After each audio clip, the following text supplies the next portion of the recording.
आप सुन रहे हैं भाग 20। मनोहर लाल बस भी खिड़की पर अपनी कोहनी टिकाए ठोड़ी को अपने हाथ पर रखे हुए विचार मग्न मुद्रा में बाहर अनवरत देखते रहते हैं। उनको रह रहकर उन्हीं गुरुजी की बातें कान में गूंजती रहती है। आने वाले दिन बहुत भारी है, उस परिवार पर बहुत सावधान रहना होगा। यही सोच सोच कर वो कुछ परेशान थे। कुछ ही घंटों में बस उन्हें नियत स्थान पर उतार देती है। वो बस से उतरकर पैदल ही आगे जाने लगते हैं। कुछ दूर चलने के बाद उन्हें लघु शंका की इच्छा होती है।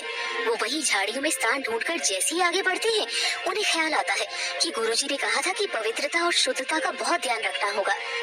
यही सोचकर वो गुरुजी द्वारा दी हुई वस्तुओं की थैली एक पेड़ की टहनी पर टांगकर लघु शंका के लिए झाड़ियों में उतर जाते हैं। जैसी वो थैली वहाँ टांगने के बाद वो झाड़ियों में बढ़ते हैं, उनको एहसास होता है जैसे कोई पीछे खड़ा है उनके। पलटकर देखने के बाद कोई नजर नहीं आता। वो वापस आगे मुंह कर लेते हैं, पर तभी दोबारा यही एहसास होता है। वो वापस पलटकर पीछे देखते हैं, पर दूर दूर तक कोई दिखाई नहीं देता। चेहरे पर हैरानी और आश्चर्य के मिश्रित भाव लाकर वो वापस मुंह सामने कर लेते हैं।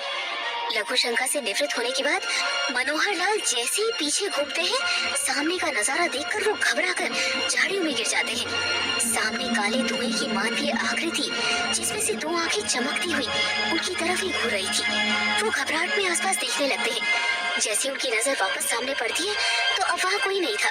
घबराहट के मारे उनकी सांसें तेज तेज चलने लगती है। वो थोड़ा संभलने के बाद वापस उठकर खड़े होकर आसपास गौर से देखने लगते हैं। तभी उनके कान में एक स्वर सुनाई पड़ता है। अरे का हुआ मन्नू चाचा, कोनो तकलीफ है का? यहाँ इस तरह खड़े खड़े टुकुर टुकुर का देख रहे हैं? एक साइकिल वाला उन्हें इस हालत में देखकर वहाँ रुककर उनसे पूछता है। मनोहर हैरानी से उसकी तरफ देखने लगते हैं। वो उन्हीं के गांव का एक लड़का बिशन सिंह रहता है। घबराते हुए वो बिशन सिंह से बोलते हैं, नहीं, बस लघु शंका को गया था, पाँव फिसलने से गिर पड़ा। अरे अरे, आप तो मिट्टी में हो गए, रुकिए मैं आपको हाथ पाँव धुला देता हूँ। इतना कहते वो आदमी साइकिल से उतरकर पीछे बंधी हुई पानी की छागल उतारकर उनके हाथ पाँव धुलाने लगता है। बहुत बहुत धन्यवाद बिशन बेटा, भगवान तुमको खुश रखे। इस वक्त सरी संजय किधर से आ रहे हैं? अरे कुछ नहीं, पर गाँव गया था एक रिश्तेदारी में, वापस लौटते हुए शाम हो गई। मनोहर लाल बिशन से बोलते हैं, पीछे बैठ जाओ आप, मैं छोड़ देता हूँ। पैदल क्यों जा रहे हो? अरे बस आ ही तो गया बेटा, तू क्यों परेशान होता है? एक आधा कोस तो बचा ही है, तू जा, मैं आता हूँ। ठीक है मन्नू चाचा, जैसे ना आपे मर्जी, राम राम। बिशन मनोहर लाल से विदा लेकर आगे बढ़ जाता है। मनोहर लाल भी पैदल पैदल आगे चल देते हैं। वो साया उनकी आंखों में ही घूमता रहता है। कुछ दूर चलने के बाद तभी अचानक से उनका ध्यान जेब पर जाता है। वो अंगूठी और माला वाली थैली तो वहीं पेड़ पर ही टंगी रह गई। वो फौरन वापस पीछे की ओर भागते हैं। तभी पीछे से आवाज आती है, रुको मनोहर लाल।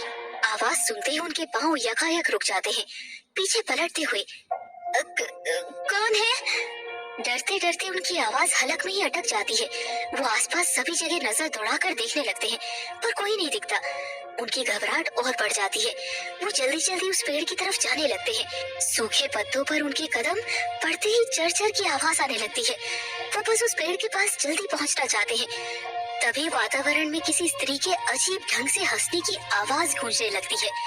वो आसपास देखते हुए और तेज तेज चलने लगते हैं। वो हंसी की आवाज रह रहकर उनके कानों में पड़ने लगती है। तभी जैसे कोई पीछे से उनको तेज धक्का मारता है। वो उछलकर दूर जा गिरते हैं। अब तो उनकी धड़कन बहुत बहुत तेज भागने लगती है। बुरी तरह हांफते हुए, वो कौन है, कौन है? पूछने पर भी कोई जवाब नहीं देता। दूर तक कोई नजर नहीं आता।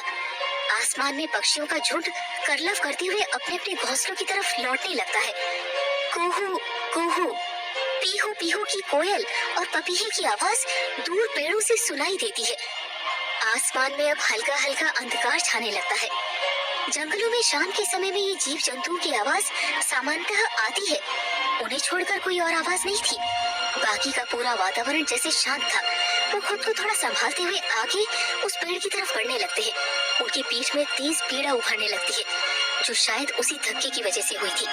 वो पीठ को कसमसाते हुए थोड़ा रुक जाते हैं। आगे को घुटनों की तरफ झुककर वो दर्द को कम करने की कोशिश करते हैं। फिर जो ही ऊपर की ओर होते हैं, अंधेरे में वही डरावनी दो आंखें उनको बिल्कुल नजदीक से भयावह अंदाज में घूरते हुए दिखती है। एक बार फिर उनकी सांस हलक में अटक जाती है। आंखें फाड़ फाड़ कर अपने दोनों हाथ गर्दन पर रखकर वो उसे ही देखते रहते हैं। तभी उनके आसपास कुछ और चमकती आंखें उन्हीं को घूरते हुए दिखाई देने लगती है। अब तो मनोहर लाल को काटो तो खून नहीं, वो चारों तरफ से उन रहस्यमयी डरावनी आंखों से घिर चुके थे। धीरे धीरे वो सभी साए विचित्र आवाज में हंसने लगते हैं। हंसने की वो आवाजें उनके कान में चुभने लगती है। वो आंखें बंद कर दोनों हाथों से अपने कान बंद कर लेते हैं। तभी फिर से सब कुछ शांत हो जाता है, जैसे कुछ हुआ ही ना हो। आंखें खोलकर वो चेहरा उठाकर फिर आसपास देखते हैं, पर अब वहाँ कोई नहीं था। कुछ हिम्मत करते हुए वो कदम दो कदम ही आगे बढ़े होंगे, तभी अचानक उनके सामने बिजली की तेजी से एक उल्टी लटकी हुई भयानक औरत का चेहरा आ जाता है। उल्टे लटकने के कारण उसके घने बाल नीचे की जमीन को छूने लगते हैं। जबड़ा पूरा ऊपर दांतों की जड़ों तक साफ दिखाई देता हुआ बड़ी बड़ी चमकती आंखों को बार बार झपझप करते हुए उनकी तरफ ही घूरती रहती है। आसपास खूब अंधेरा हो चला था। झाड़ियों में से झिंगुरों और अन्य कीड़े मकोड़ों की रात को आने वाली आवाज के अलावा पूरा वातावरण जैसे शून्य में चला जाता है। मनोहर लाल को गुरुजी की बात याद आती है कि डरना बिल्कुल भी नहीं है। वो फौरन खुद को संभालते हुए लेकिन सर से पांव तक पूरी तरह कांपते हुए मन ही मन भगवान से प्रार्थना करने लगते हैं। तभी वहीं कहीं दूर किसी मंदिर के लाउडस्पीकर से घंटों के नाद और आरती की आवाज आने लगती है। ओम जय जगदीश हरे, स्वामी ओम जय जगदीश हरे। आरती की आवाज वातावरण में गूंजते ही वो उल्टी लटकी हुई औरत भी गायब हो जाती है। वो घड़ी की तरफ देखते हैं, उसमें 8 बज चुके थे। ये सब क्या रहस्य है? कहीं ये उसी गुलाबों का तो काम नहीं? मन में ख्याल आते ही उनकी घबराहट दुगनी हो जाती है। संभल कर जाना बेटा, वो नकारात्मक शक्ति तुमको भी नुकसान पहुंचाने का भरसक प्रयास करेगी। गुरुजी द्वारा कहे गए ये शब्द उनके जहन में जैसे ही आते हैं, वो बिना देर किए वहाँ से जल्दी जल्दी आगे बढ़ने लगते हैं। पता नहीं वो थैली कैसे वहाँ भूल गया। मन ही मन बुदबुदाते हुए वो दर्द से कराहते हुए आगे चलते जाते हैं। इधर खुशबू उस घर में आती है और पार्वती से पूछने लगती है, माँ जी, बाबूजी अभी तक नहीं आए। इसी गांव में होते तो कोई चिंता नहीं थी, पर वो दूसरे गांव गए हैं, अभी तक लौट कर नहीं आए। मुझे तो उनकी चिंता सता रही है। अरे तू चिंता मत कर बिटिया, आ यहाँ बैठ, भाई साहब आते ही होंगे। बस लेट हो गई होगी ससुरी। पार्वती खुशबू को ढांढस बंधाते हुए बोली। रमा आंगन में खुशबू को चाय लाकर देती है। खुशबू चाय पीते हुए पता नहीं किस सोच में डूब जाती है। पार्वती उसके कंधे पर हाथ रखकर उसे सांत्वना देती है। उसके सर पर प्यार से हाथ फेरने लगती है। तभी दरवाजे से बुरी तरह हांफते हुए पसीने से तरबतर घबराए हुए मनोहर लाल वहां आकर बैठ जाते हैं। उनको इस तरह हांफते हुए देखकर सभी घबरा जाते हैं। खुशबू उनके पास आकर उनको संभालती है। वो पास ही में खड़ी रमा से बोलते हैं, बहू बेटा मुझे ग्लास पानी तो देना। रमा उनकी बात सुनकर तेजी से रसोई में चली जाती है। तभी पार्वती पूछने लगती है, क्या हुआ भाई साहब, आपकी ये हालत, इतने डरे और घबराए हुए क्यों हो? पार्वती की बात सुनकर मनोहर लाल उनको हाथों के इशारे से रोकते हैं। नीचे गर्दन किए अपनी सांसों को संभालने का यत्न करने लगते हैं। आप सुन रहे हैं